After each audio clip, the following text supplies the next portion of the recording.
Jesus. And in the New Testament, there's no believe Jesus for salvation but not follow. It's you want salvation, then this is what it includes. It includes loss. Now, some of you are sitting there and you're thinking, what about grace? I mean, I thought salvation was a gift. I thought grace was a gift. I thought it wasn't about what you do, but about what Christ has done for you. And here you're telling me I've got to do all of these things, and you sound confused, Wes. And so let me kind of clarify for you. If you see this as a list of things to do, then you will see this as nothing more than legalism.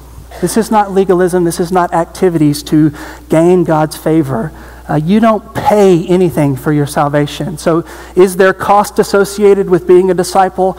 Absolutely. But the cost is not something that you pay. Jesus paid it all. He paid the debt you could never have paid for yourself through his own death on the cross. It's not something that you pay. It's something that you lose. And what you lose is your idolatry. What you lose is a commitment to living life according to your own terms. But really, if you think about living life according to your own terms, generally speaking, when we live life that way, we end up miserable and enslaved to passions and things that do nothing but destroy our life. And so, yes, discipleship entails loss, but everything that you lose in discipleship is nothing compared to what you gain.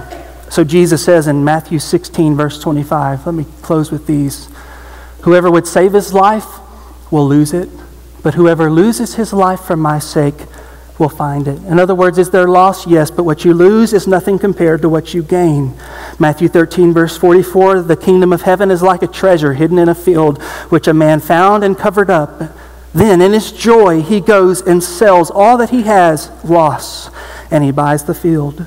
Yes, do you lose something? Absolutely. But what you gain is so much greater than what you lose. Go to verse 45 and 46. Again, the kingdom of heaven is like a merchant in search of fine pearls, who upon finding one pearl of great value, that's the kingdom of God, he goes, he sells all that he has, and he buys the field. Do you lose something in discipleship? Absolutely. But what you gain is so much greater than what you lose. Matthew 16, verse 26. What will it profit a man if he gains the whole world and forfeits his soul? There is a cost of discipleship, but there's also a cost of non-discipleship.